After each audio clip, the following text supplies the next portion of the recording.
Good morning, नमस्कार दोस्तों। आज तारीख है 4 जून 2020 और आज से जितने भी इंपॉर्टेंट करंट अफेयर के पास बन सकते हैं पूरे हम डिटेल में और एक्स्ट्रा फैक्ट के साथ में देखेंगे। अगर आपको इस वीडियो का पीडीएफ चाहिए तो हमारे टेलीग्राम ग्रुप को ज्वाइन कर लीजिए, जिसका लिंक इस वीडियो के डिस्क्रिप्शन में मिल जाएगा। वहाँ से आप आसानी से डाउनलोड कर सकते हैं इस वीडियो का पीडीएफ। दोस्तों, आप अगर किसी भी सरकारी नौकरी की तैयारी कर रहे हो तो आपको ये वीडियो बहुत ही हेल्पफुल होने वाली है, इसीलिए आप शुरू से लेकर लास्ट तक वीडियो को अवश्य देखिएगा तथा अपना राय अवश्य दीजिएगा इस वीडियो में। दोस्तों, आप देखते हैं आज की वीडियो का विश्व साइकिल दिवस निम्न में से किस दिन मनाया जाता है। ये हर साल मनाया जाता है 3 जून को। मनाया क्यों जाता है? इसलिए क्योंकि साइकिल चलाने के लाभों पर जोर देने के लिए इसको हर साल मनाया जाता है। अब देखिए लाभ कौन से होंगे साइकिल चलाने से। तो सबसे पहले तो हमारा व्यायाम हो जाएगा और जो हमारा स्वास्थ्य भी अच्छा रहेगा, और उसके अलावा जो हमारा पर्यावरण है, जो उसका प्रदूषण है, वो भी नहीं फैलता है इसके चलते में दोस्तों, ठीक है। और विश्व स्वास्थ्य संगठन के अनुसार अगर कोई व्यक्ति पैदल चलता है या साइकिल चलाता है तो वो कभी बीमार नहीं पड़ता है, बहुत कम ही बीमार पड़ता है दोस्तों, ठीक है। अब देखिए जो विश्व साइकिल दिवस है इसको पहली बार कब मनाया गया था? तो इसको पहली बार दोस्तों 2018 में मनाया गया था। 2018 में पहली बार। तो अब की बार इसकी कौन सी वर्षगांठ है? तो अब की बार इसकी तीसरी वर्षगांठ है, यानी कि तीसरी बार इसको मनाया जा रहा है, ठीक है। अब देखिए इसको किसने अलाउ किया था मनाने के? दोस्तों, इसको अलाउ किया था यूनाइटेड नेशन यानी कि संयुक्त राष्ट्र महासभा ने इसको अलाउ किया था 2018 में। ओके, अगला प्रश्न।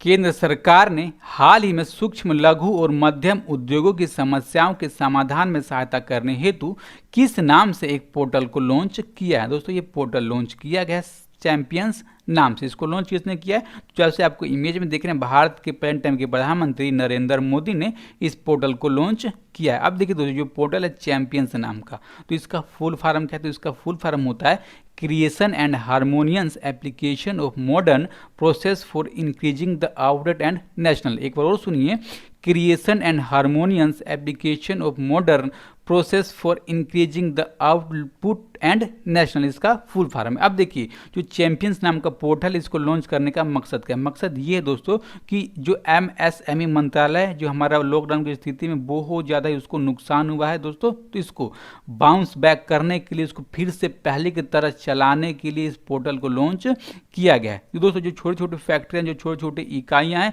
उनको इसके तहत बहुत अच्छा लाभ मिलने वाला है। अब देखिए दोस्तों, जो एमएसएमई मिनिस्ट्री है उसके मंत्री कौन है? तो उसके मंत्री हैं दोस्तों नितिन जयराम गडकरी। इनका संसदीय क्षेत्र कहाँ है? तो नागपुर में इनका संसदीय क्षेत्र है, ठीक है। अब देखिए एक और मिनिस्ट्री के दोस्तों मंत्री हैं, तो किस मिनिस्ट्री के मंत्री हैं? तो सड़क परिवहन एवं राजमार्ग मंत्री के मंत्री हैं दोस्तों। ओके, हाल ही में ब्रिटेन में भारत की नई उच्चायुक्त किसे नियुक्त किया गया? तो उच्चायुक्त नियुक्त की गई है गायत्री कुमार। दोस्तों, ये आप मत समझिए कि जेंट्स हैं, ये लेडीज हैं। जैसे भारत की पहली लोकसभा स्पीकर कौन थी? वो थी मीरा कुमार। वैसे ये भी गायत्री कुमार हैं, ठीक है। अब देखिए ये एक 1986 बैच की एक भारतीय विदेश सेवा अधिकारी हैं, ठीक है। इन्होंने जगह किसका लिया? तो इन्होंने जगह लिया रुचि घनश्याम जी का, ठीक है। अब देखिए इनकी बस नियुक्ति हुई, तो ये काम प्रेजेंट टाइम पर कहाँ करी दोस्तों? ये वर्तमान में बेल्जियम, लक्समबर्ग और यूरोपीय संघ में भारतीय राजदूत के रूप में दोस्तों काम कर रही, सेवारत में अभी प्रेजेंट टाइम पर हैं।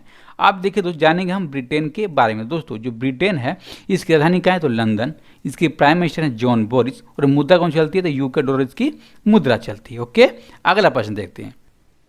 हाल ही में दिल्ली बीजेपी अध्यक्ष के रूप में किसे चुना गया? तो चुने गए हैं आदेश कुमार गुप्ता, दिल्ली बीजेपी के नए अध्यक्ष चुने गए। तो इनसे पहले अध्यक्ष कौन थे? तो थे दोस्तों मनोज तिवारी, और इनको 2016 में बीजेपी अध्यक्ष के रूप में चुना गया था दिल्ली का, ठीक है। अब देखिए जो आदेश कुमार गुप्ता है दोस्तों, ये पूर्व में उत्तरी दिल्ली नगर निगम के महापौर यानी कि मेयर के रूप में भी दोस्तों ये काम कर चुके हैं, ठीक है। अब देखिए इनकी नियुक्ति किसने की? तो इनकी नियुक्ति की भारतीय जनता पार्टी के राष्ट्रीय अध्यक्ष हैं जेपी नड्डा, उन्होंने इनकी नियुक्ति की है। अब देखिए बस इन्हीं की नियुक्ति नहीं है, किसी और राज्य की भी राज्य के अध्यक्ष की नियुक्ति है दोस्तों। देखिए जो विष्णुदेव साई हैं, ये छत्तीसगढ़ राज्य के बीजेपी अध्यक्ष बनाए गए हैं, और एस त्रिकेंद्र सिंह है दोस्तों, ये मणिपुर राज्य के बीजेपी अध्यक्ष बनाए गए। दोस्तों कैसे पेपर में बहुत इंपॉर्टेंट है, क्योंकि राजनीतिक पार्टियों से आजकल बहुत ज़्यादा प्रश्न पूछे जाने लगे हैं, इसीलिए ये प्रश्न आपके लिए बहुत ही इंपॉर्टेंट हो जाता है, ठीक है। आप जानते हैं दोस्तों हम दिल्ली के बारे में। दोस्तों जो दिल्ली है इसके प्रेजेंट टाइम के मुख्यमंत्री कौन है? अरविंद केजरीवाल। गवर्नर हैं अनिल बैजल तथा इसकी पार्लियामेंट में सीटें हैं विधानसभा की 70 और लोकसभा की 7 सीटें हैं। अब ये देश की राजधानी बनी थी 1911 में और दोस्तों ये केंद्र शासित प्रदेश बना था 1956 में तथा एनसीडी क्षेत्र में घोषित किया गया था 1 फरवरी 1992 को ये राजधानी क्षेत्र में घोषित किया गया था। इसका राजकीय पक्षी जानवर क्या है? नीलगाय पक्षी है जो घर में गोरैया रहती है वो, और फूल है दोस्तों गेंदे का फूल। ओके, अगला प्रश्न देखते हैं।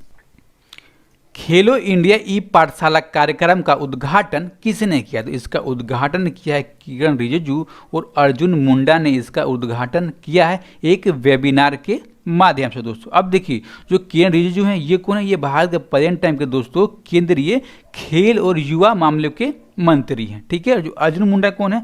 ये जनजातीय मामलों के मंत्री हैं, इसलिए बहुत इंपॉर्टेंट मंत्री से पूछे जाते हैं, इसलिए आप याद कीजिएगा। अब देखिए दोस्तों जो ई पाठशाला कार्यक्रम है ये किस लिए लॉन्च किया गया? दोस्तों ये इसीलिए लॉन्च किया गया जो भी खिलाड़ी दूर दराज के इलाकों में रहते हैं दोस्तों उनको ऑनलाइन कोचिंग देने के लिए और पढ़ाने के लिए इसको लॉन्च किया गया है। ठीक है, अब देखिए इसका शुभारंभ किसने किया? तो इसको शुभारंभ किया दोस्तों भारतीय खेल प्राधिकरण और नेशनल स्पोर्ट फेडरेशन ने साथ मिलकर इस पाठशाला कार्यक्रम का शुभारंभ किया है दोस्तों। ठीक है, अब देखिए इसमें कितने खेलों को शामिल किया गया है? तो टोटल 21 खेलों को इसमें शामिल किया गया है। ये खेल कौन कौन से हैं दोस्तों? याद कीजिएगा, एथलेटिक्स, तीरंदाजी, मुक्केबाजी, साइकिल चलाना, तलवारबाजी, football, gymnastic, hockey, judo, kayaking और काइटेंडो, kabaddi, para games, rowing, shooting, taekwondo, table tennis, volleyball,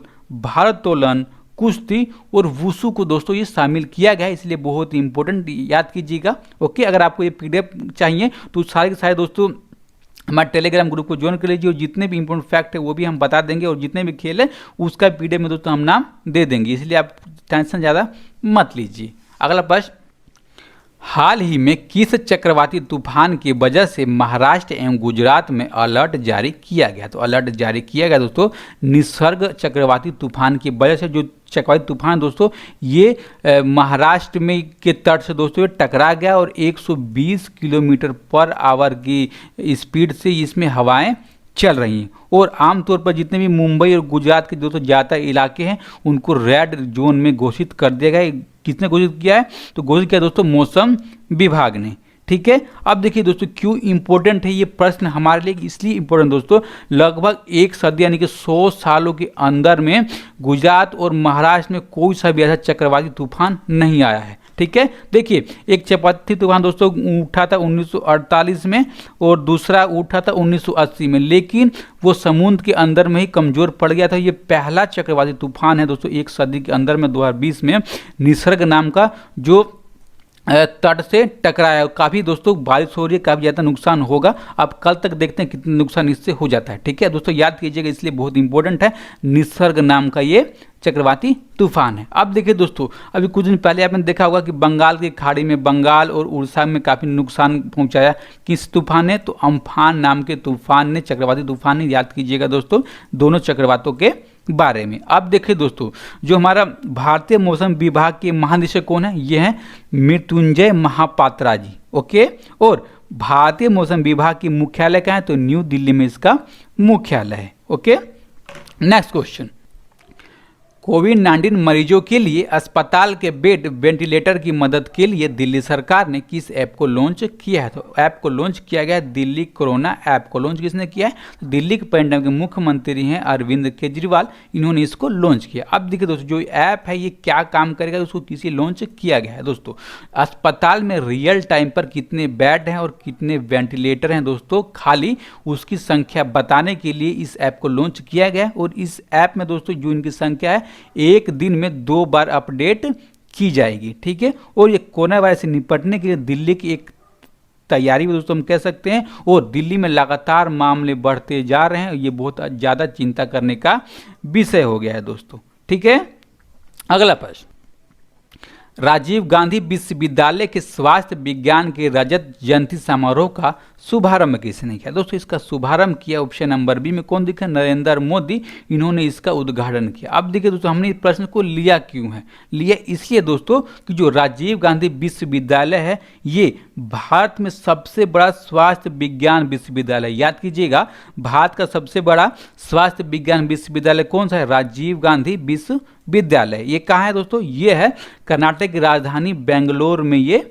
विश्वविद्यालय है। ठीक है, अब देखिए जो इसकी रजत जयंती का मतलब क्या होता है? तो इसके दोस्तों उद्घाटन के 25 साल इसके काम के पूरे हो चुके हैं, यानी कि 25 साल पुराना ये विश्वविद्यालय हो गया। 25 साल पुराना तो कब इसको खोला गया था? तो कर्नाटक सरकार ने इसको 1996 में इसका उद्घाटन किया था दोस्तों। ठीक है, अब इसके रजत जयंती पर किसने शुभारंभ किया? नरेंद्र मोदी ने, आप याद कीजिएगा। और ये भारत का सबसे बड़ा स्वास्थ्य विज्ञान विश्वविद्यालय है। ओके, आप जानते हैं हम कर्नाटक के बारे में। दोस्तों जो कर्नाटक है इसकी राजधानी कहाँ है? तो बेंगलोर, जो आपको इमेज में दिख रहा है दोस्तों ये है कर्नाटक। ओके, अब देखिए इसके चीफ मिनिस्टर कौन है? तो वी एस येदियुरप्पा, तथा इसके गवर्नर है वजुभाई वाला। और इसकी पार्लियामेंट में सीटें कितनी है? राज्यसभा की 12 हैं और लोकसभा की 28 सीटें हैं। और दोस्तों राज्य बना था 1 नवंबर 1956 में, उसको राज्य घोषित किया गया था। किस हाई कोर्ट के अंडर में आता है? तो कर्नाटक उच्च न्यायालय के अंडर में आता है। और कर्नाटक उच्च न्यायालय के बड़े के चीफ जस्टिस हैं अभय श्रीनिवास ओका। ओके, इसका राजकीय पशु क्या है? तो इंडियन एलिफेंट। पक्षी है भारतीय रोलर। फूल है कमल का फूल। और वृक्ष यानी कि पेड़ दोस्तों चंदन का पेड़। ओके, आप देखिए दोस्तों जो इसके पड़ोसी राज्य हैं किस राज्य से अपनी सीमा साझा करता है, किससे करता है दोस्तों? तो ये हो गया आपका तमिलनाडु, केरल, आंध्र प्रदेश, छत्तीसगढ़, महाराष्ट्र और गोवा, इन राज्यों से अपनी सीमा साझा करता है। ओके, अगला प्रश्न देखते हैं। केंद्र सरकार ने जल जीवन मिशन के तहत हाल ही में किस राज्य को 255 करोड़ रुपए आवंटित किए हैं? दोस्तों ये आवंटित किए हैं 255 करोड़ रुपए अरुणाचल प्रदेश को। ठीक है, जैसे दोस्तों हमने काफ़ी प्रश्न इसके ऊपर देखे हैं, तो आपको याद ही हो गया होगा कि जल जीवन मिशन को किसे लॉन्च किया गया है? तो लॉन्च इसलिए किया गया है कि ग्रामीण इलाकों में 2023 तक स्वच्छ जल नल के माध्यम से पहुँचाया जा सके, इसीलिए इसको लॉन्च किया गया है। ठीक है, अब देखिए अरुणाचल प्रदेश को कितना राशि दी गई है? तो 255 करोड़ रुपए की। ठीक है, अब देखिए जितने भी राज्य जिसको लॉन्च किया गया उनके बारे में जानते हैं दोस्तों। देखिए मेघालय को 155 करोड़ रुपए आवंटित किए गए हैं जल जीवन मिशन के तहत में।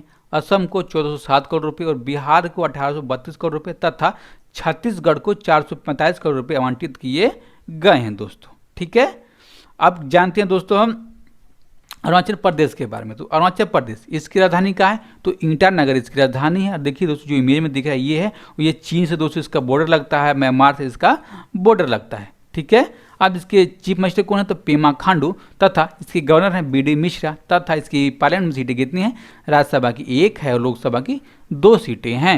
अब दोस्तों ये सबसे पहले केंद्रशासित प्रदेश था, कब से था? तो 21 जनवरी 1972 से केंद्रशासित प्रदेश था। ठीक है, अब राज्य कब बन गया? तो 20 फरवरी 1987 को ये राज्य बन गया। ठीक है, आप देखें दोस्तों जो हमने कल की वीडियो में प्रश्न पूछा था, क्या पूछा था? When is world heritage day celebrated in the world, यानी कि विश्व में विश्व विरासत दिवस कब मनाया जाता है? दोस्तों ये मनाया जाता है 18 अप्रैल को विश्व विरासत दिवस के रूप में। ठीक है, भारत में कितने साइटें हैं दोस्तों वर्ल्ड हेरिटेज साइट की? तो टोटल 38 साइटें हैं दोस्तों। एक ऐसा ही प्रश्न पूछा जाता है कि सबसे ज़्यादा किस देश की वर्ल्ड हेरिटेज की साइटें हैं दोस्तों? तो साइटें हैं इटली की, आप याद कीजिएगा। और तो पूछा दोस्तों महाद्वीप कौन सा? तो कौन सा महाद्वीप है? तो यूरोप महाद्वीप का ये देश है। ओके, इस प्रश्न का किसने सही जवाब दिया? तो सही जवाब दिया दोस्तों विजय कुमार, श्याम सिंह, तापस मित्रा, अमित मलिक और सोनी जायसवाल। इन सब दोस्तों ने इस प्रश्न का सही जवाब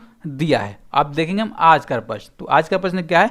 पुस्तक Wuhan diary dispense from A quarantine city के लेखक कौन है? इस प्रश्न का जवाब आपको कमेंट बॉक्स में देना। और जितना भी दोस्तों आपको आता होगा, जितना भी इस प्रश्न के बारे में आपको मालूम होगा, सारा का सारा आप दोस्तों लिख दीजिएगा इस कमेंट बॉक्स में। और अपनी राय भी दीजिएगा कि आपको वीडियो कैसी लगती है और क्या इसमें आप नया चाहते हैं। ओके दोस्तों, अगर दोस्त चैनल पर नए हो, चैनल को अभी सब्सक्राइब कर लें, वीडियो को लाइक कर दें, तथा ज़्यादा से ज़्यादा लोगों तक पहुंचाने के लिए इस वीडियो को शेयर करना बिल्कुल भी ना भूलें। शेयर कहाँ करना है? तो जितने भी आपके स्टडी रिलेटेड ग्रुप है वहाँ पे उसको शेयर कर देना है। ओके, और अपना अपनों का ख्याल रखें। धन्यवाद, नमस्कार।